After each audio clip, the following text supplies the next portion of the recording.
David's coding here, and you could be too. I wanted to share a piece of a project I made that almost broke my will. In making a program to build a staff overtime schedule, I was confronted by the more general problem of how to run a procedural algorithm that has to backtrack. To give a bit more context, there were a variety of rules that had to be followed in assigning overtime, which, from one assignment to the next, would determine who would get what overtime, so it was straightforward. The problem was that, at some point, there could be a job slot that had all of its volunteers assigned elsewhere. In this situation, someone would be contractually forced to work that time slot. But according to the rules around forcing, it might have to be one of the people who was already assigned to another slot. Then the slot they were pulled from would need to be reassigned to. But again, the rules had to be followed, and so that might demand someone else be pulled. So this situation could come up where it was necessary to backtrack multiple times and make cascading changes throughout the process. The challenge then was how to program this.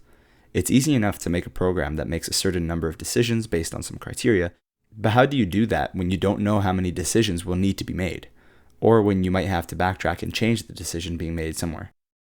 My solution to this was to reconceptualize the problem in the frame of graph exploration. In this view, the first dot is the empty schedule, and the branch points represent the different assignment decisions that could be made. The assignment rules would lead us to follow the correct branches until we encounter the need to backtrack or we fill the schedule. The critical step was what happened next. Theoretically, you could do what we saw before and cascade changes.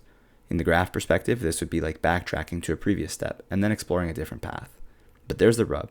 You couldn't know you'd have to backtrack the first time, and you can't prove whether or not there will be a second time except by actually working through the process to find out.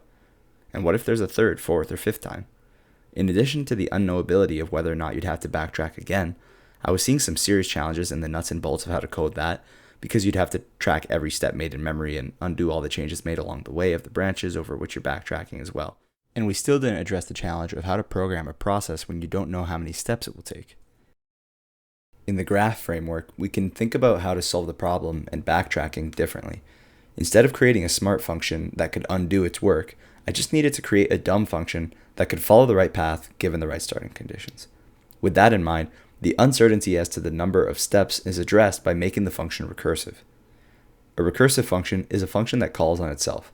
Perhaps the simplest example is the factorial. The definition of the factorial is that if the argument is greater than 1, it yields the argument multiplied by the next smallest integer. When a computer runs this, it creates this chain of computations, giving the result, the product of every integer between 1 and the argument. In a similar way, the function I made is given a set of initial conditions, those being a list of existing assignments and of assignments yet to be made, and then it simply follows the usual rules to fill the latter. When it encounters what we would call a backtracking situation, the function calls on itself, passing in as a starting point what it now knows was the actual correct decision from a previous state. The analogy I'd give for this is that if I was programming a robot to be able to walk anywhere, I wouldn't program it to walk sideways, backwards, frontwards. I would just program it to walk forwards and turn, because when you can turn, every direction is forwards. The backtracking issue proved to be the primary challenge for this project. It exemplifies the fact that there are processes out there that can't be computationally reduced. That idea took me on a learning journey to realize that the world can't be modeled with math alone. There are algorithms for which, to know the outcome, you just have to run the process in full. This is a story told by cellular automata as well, such as the animation you see here. While driven by simple rules, these processes are, at least for now, impossible to predict, which has huge implications. Check out the description for some more resources on that. I hope you found this interesting and useful. Take care.